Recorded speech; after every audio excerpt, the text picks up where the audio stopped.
महाराष्ट्र में प्रचंड गर्मी से लोग बेहाल है और कई शहरों का तापमान तो इतना है कि लोगों को अपनी चपेट में ले रहा है। भारतीय मौसम के अनुसार राज्य के कई हिस्सों में तापमान सामान्य से अधिक रह रहा है।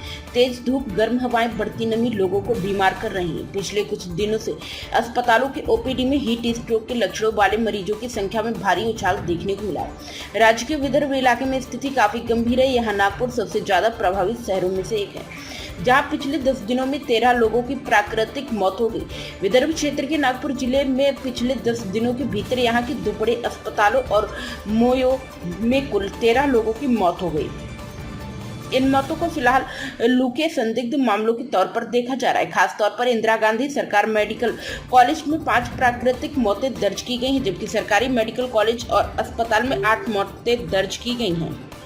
नागपुर के 2 अस्पतालों में हुई मौतों में सभी लोग 32 से 55 साल के आयु वर्ग के थे। इनमें से अधिकतर लोग सड़क किनारे रहने वाले या ट्रैफिक सिग्नल पर सामान बेचने वाले।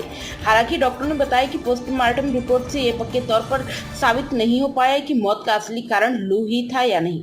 पिछले साल भी ऐसे ही आशंका थी कि 40 लोगों की मौत लू लगने से हुई थी। मुंबई समेत कोंकण इलाके में तापमान तुलनात्मक रूप से कम लेकिन नमी वाला रहा।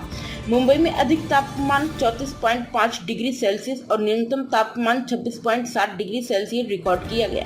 आईएमडी ने महाराष्ट्र और धुले, नंदुरबार, नासिक और जलगांव समेत कई दूसरे जिलों में हीट वेव का अनुमान लगाया है। हीट वेव के चलते दोपहर के समय में सड़कों पर सन्नाटा देखने को मिल रहा है और स्कूल, मजदूर वर्ग और बाहरी काम करने वाले लोग सबसे अधिक प्रभावित हो रहे हैं। बढ़ते तापमान और हीट वेव को देखते हुए मौसम विभाग ने लोगों से सावधानी बरतने की सलाह दी है। डिहाइड्रेशन से बचने के लिए लोगों को सूती कपड़े पहनने और सर को ढककर रखने के लिए कहा गया है।